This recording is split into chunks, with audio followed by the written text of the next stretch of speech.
What are the 5 and 10-year protections?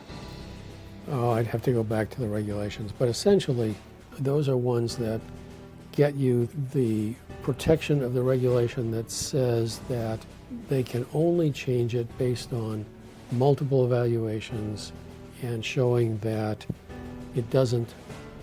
your condition has improved in the overall context of your functioning in your life. And, those are fairly significant, but not immutable like the 20-year one. So, is there any instance in which you might file for an increase and VA might still have to look at the old rating code? If you file for an increase, they're going to look at it under the rating code in effect at the time, which will be the new regulations. Welcome to the Victory Over VA podcast, a podcast about empowering veterans to overcome denied disability claims. Each week, we deliver critical insights to help you understand the disability process, veterans' benefits, and how to take control of your legal rights. Now here's your host, Tony Francis Jackson.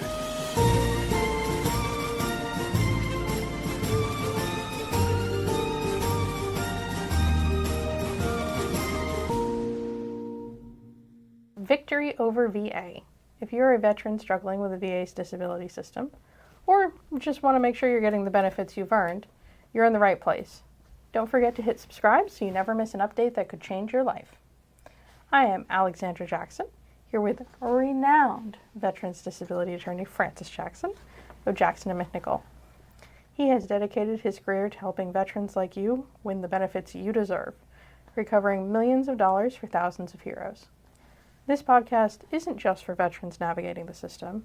It's for their families, their friends, and anyone else who wants to stand shoulder to shoulder with those who served.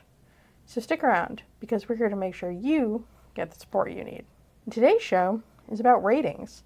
More specifically, it's about what they call grandfathering, which is a thing I hear mostly with whether or not you can build a house on a property after it's been destroyed.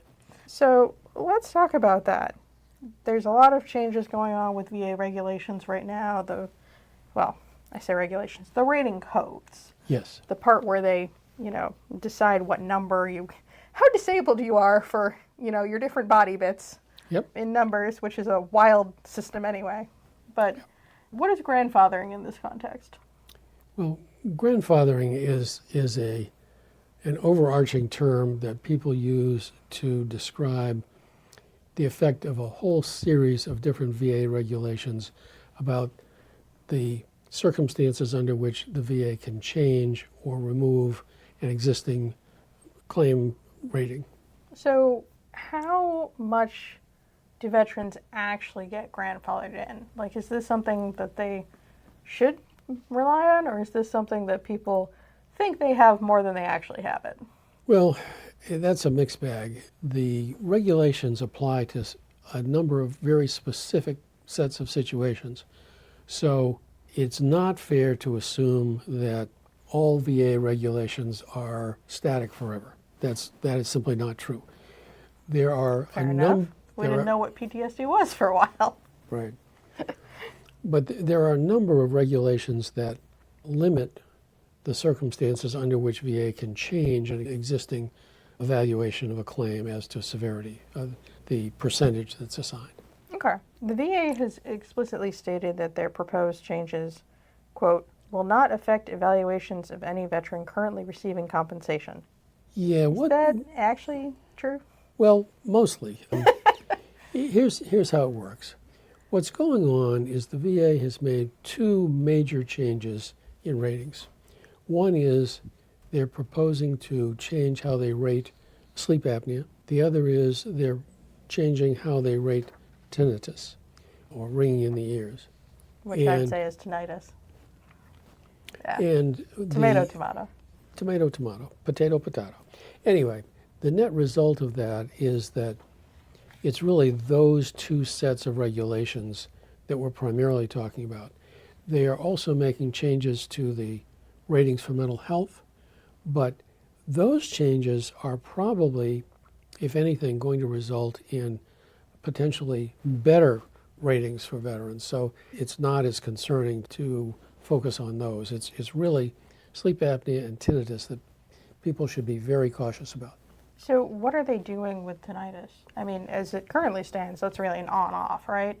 You get 10% if you have it and nothing if you don't. Or 0 if you somehow have it but don't have symptoms, which I don't know how that works.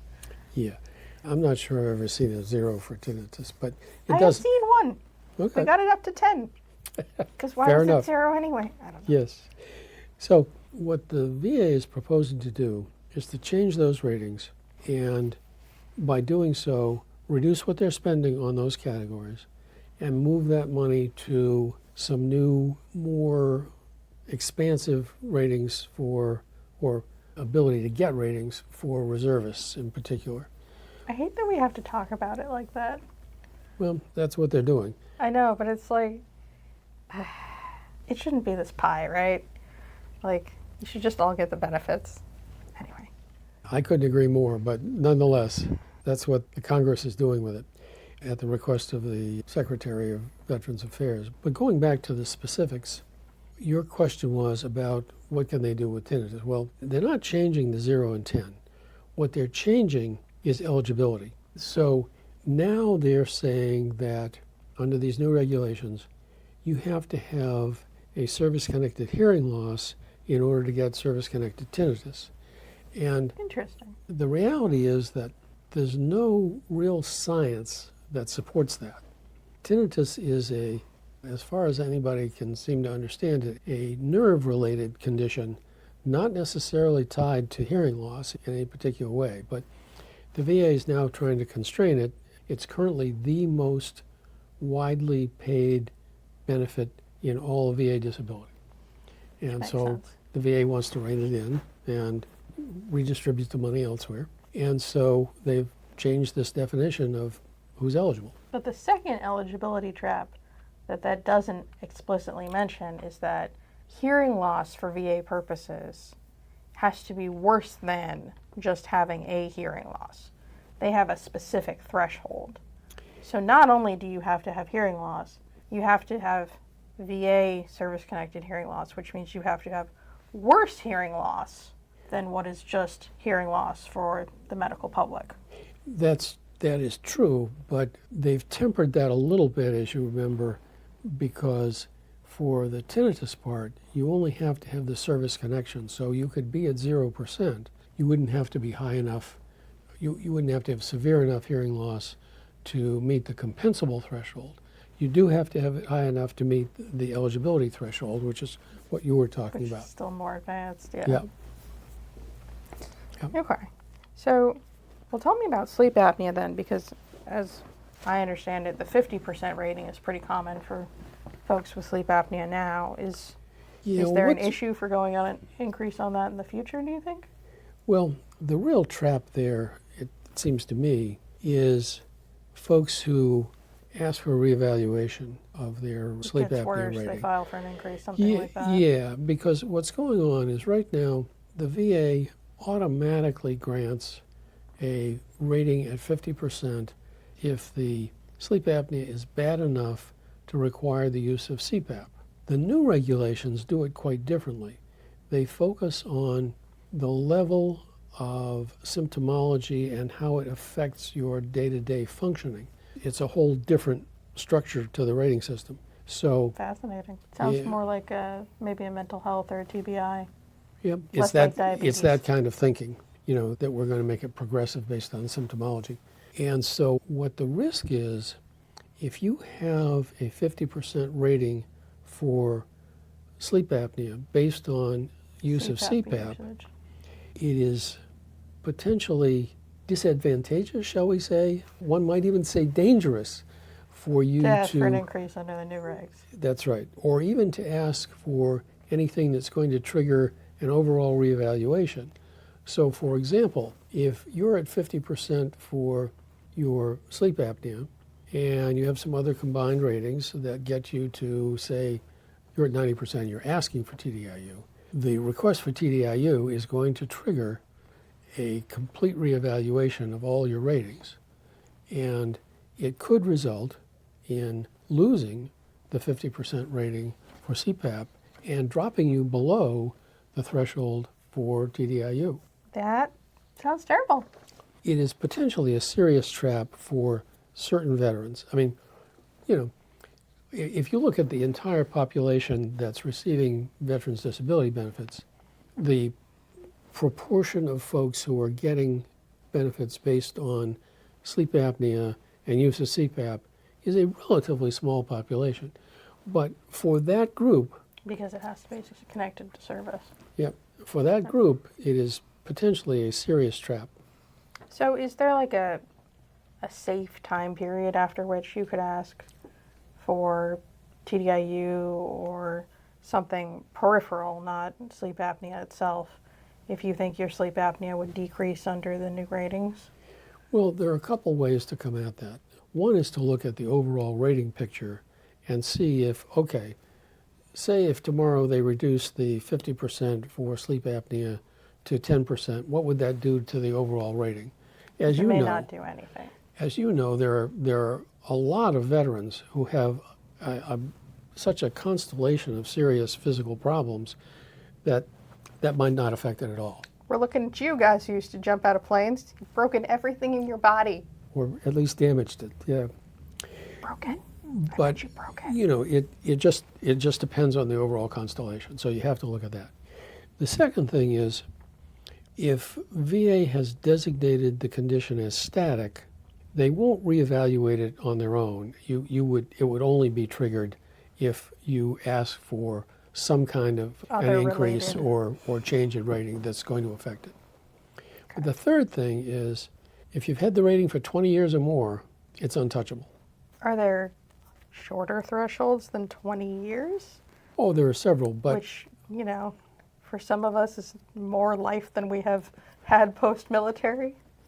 yeah, well, there are periods that go down to as little as 5 years, but the protections are much more limited. It's only when you hit the 20-year mark that it's just immovable. That's it. They can't touch it. What are the 5 and 10-year protections? Oh, I'd have to go back to the regulations, but essentially, those are ones that get you the protection of the regulation that says that they can only change it based on multiple evaluations and showing that your condition has improved in the overall context of your functioning in your life. And, you know, those are fairly significant, but not immutable like the 20-year one. So, is there any instance in which you might file for an increase and VA might still have to look at the old rating code? If you file for an increase, they're going to look at it under the rating code in effect at the time, which will be the new regulations. So, routine future examinations, what are those? When do those come up? Well, anytime the VA rates a condition, they can make one of two determinations. They can determine that it's a static condition which they think will not change, and therefore you're not subject to routine reexaminations. So, like tinnitus, where it's on or off, and it's probably not going to go off. Right, So, there's probably no need to keep hauling you in to see if you still have it. exactly. Conversely, say you have something like IBS or GERD, G-E-R-D, where the symptoms can in fact improve with treatment. And so the VA in those instances, or a whole range of instances, but those are examples, may set you for what they call routine reexaminations at multi-year intervals to see if your condition has gotten better. And the trick is that those are going to pull in the new regulatory requirements if you are subject to those. So, if a veteran needs an increase, their condition is worsened, they need to file, what is the legally smart way to go after that under these floating new criteria? You just want to look at the trade-offs. I mean, for most people, a 10% rating for tinnitus is probably not going to change their overall picture. And so if they lose a 10% rating for tinnitus, but they get an increase of 10%, 20%, 30% for something else, no big deal. Here's a question. If you're service connected for tinnitus, there's new ratings, they might take you from 10 to 0. Can they sever the service connection if you no longer meet the eligibility requirements? That gets more complicated. For severance, they usually have to show that there was clear and unmistakable error in the initial assignment of the rating, or of the service connection. So probably not. So most likely, if you then became eligible again under the new rating criteria, the tinnitus could go back up, but they probably couldn't sever. They could just knock you to zero, something Right. like that. Right. Yeah, this VA makes a very big distinction between severing service connection and reducing the rating. Those are worlds apart in their way of thinking. But going back to your underlying question, it's trickier if you're one of those folks for whom a 50% sleep apnea is kind of the centerpiece of your rating. For those folks, you'd want to sit down with somebody who knows what they're doing and really evaluate, okay, am I asking for what is potentially only a 10% increase and risking losing a 50% rating, dropping it down to 30 or 10? Is it worth the trade-off?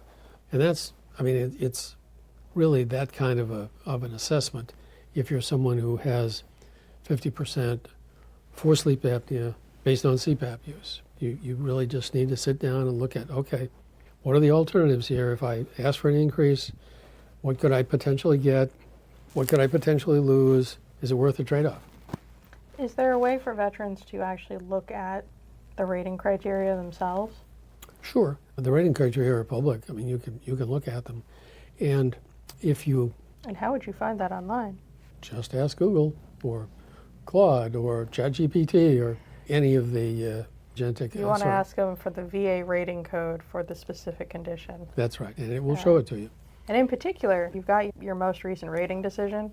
At the back, there's usually what they call a code sheet that's got a list of everything you are or are not service connected for, and it'll give you the number right next to the condition name. So if you're looking at it, to the left there is a 4-digit, or sometimes 4 and then hyphenated 4-digit Diagnostic code that code. you can Yep. use when you are looking for it. And then you take that information and go to a disability calculator. There are a number of them on the internet. We have one on our website at Jackson MacNichol. Just go to veteransbenefits.com and it's right there. But what you want to do is you want to take those ratings, put them into the calculator, and suggest the possible changes. So, for example, look at what would happen if your 50% was reduced to 10% or was reduced to 30%, and look at, okay, if I got my mental health rating increased from 30% to 70%, what would that do? And it will show you the answers. And the reason it's important to do it that way is that many people find the combined ratings table that VA uses very confusing.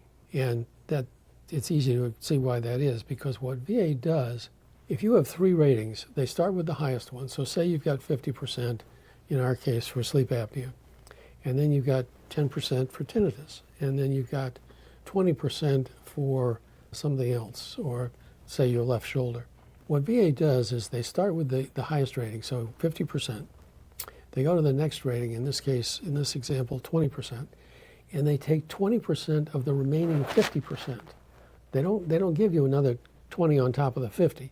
VA math. They take 20% of the remaining 50, and then for the next 10%, they take 10% of the remainder. So the combined result is not going to look like ordinary math where you go 50, 70, 80. It's going to look more like probably 60, 70 actually, 70, because of the way they do the combination. So it's really important to take those pieces and run them through a VA disability calculator to see what the impact would be. Okay. And then, so there's kind of a philosophical tension here. The VA is arguing it has to modernize the rating criteria, but they haven't touched the high blood pressure regulations. No, I'm joking. Sorry, that's a personal beef of mine. They're saying And it's true. that they need to modernize the rating criteria, but, there's people who have been living their lives for however many years based on the rating they earned under the old rules. So what do you think about that as an advocate? I think it's unfortunate, but the problem in this whole area of VA law practice is that Congress needs to give them more money. Yes. that is the problem. But it's the first part of what you said there. It's Congress. I mean, the entire VA disability rating structure is built on laws that Congress has developed over the years from the end of World War I to the present. And it's a hodgepodge. Nobody has ever had the courage to take the entire VA disability rating system and try to rationalize it all at once. It's simply too big and complex and affects too many million people. It's like the IRS codes. It makes sense internally, but not externally. Yeah, and this actually, it's not apparent looking at it from the outside, but there is an internal structure that does make sense based on the original thinking that created this after World War I.